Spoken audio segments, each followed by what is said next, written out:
বিনয় বাদল দীনেশের মূর্তিতে মাল্যদান। মুর্শিদাবাদ জেলার কান্দি শহরের ৬ নম্বর ওয়ার্ডের বিনয় বাদল দীনেশের মূর্তিতে মাল্যদান করা হলো কান্দি পৌরসভার পক্ষ থেকে। এদিনের এই কর্মসূচিতে উপস্থিত ছিলেন কান্দি বিধানসভা কেন্দ্রের বিধায়ক অপূর্ব সরকার, কান্দি পৌরসভার পৌরপিতা জয়দেব ঘটক, কান্দি পৌরসভার পৌর সদস্য দেবী দাস প্রমুখ। 1930 সালে আজকের দিনে 8ই ডিসেম্বর রাইটার্স বিল্ডিং অভিযান করেছিলেন আমাদের বাংলার এই 3 বিপ্লবী। সেখানে তাদের উদ্দেশ্য ছিল কারা বিভাগের অত্যাচারী যে জেনারেল কর্নেল সিমসনকে হত্যা, কারণ তিনি বীর বিপ্লবী যারা ছিলেন কারাবন্দীদের উপর মারাত্মক অত্যাচার শুরু করেছিলেন।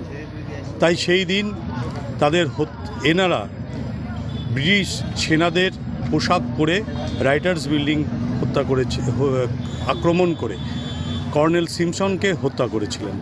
তাই আজকে এই বিনয় বাদল দীনেশকে শ্রদ্ধা এবং সম্মান জানানোর জন্য এবং বাংলার যে ঐতিহ্য সৃষ্টি এবং কৃষ্টি অর্থাৎ তাদেরকে যে স্মরণ করা, আমরা কাঁদির মানুষ, সংস্কৃতিপ্রেমী মানুষ, আমরা এখানে উপস্থিত হয়েছি সকলে মিলে। মুর্শিদাবাদ থেকে রক্তিম সিদ্ধান্তের রিপোর্ট, গ্লোব নিউজ। এখন থেকে গ্লোব টিভি দেখুন আপনার স্মার্টফোনেও। গুগল প্লে স্টোর অথবা অ্যাপল স্টোর থেকে ডাউনলোড করুন গ্লোব টিভি লাইভ অ্যাপ। এছাড়াও জিও টিভি অ্যাপ থেকেও দেখুন গ্লোব টিভি লাইভ।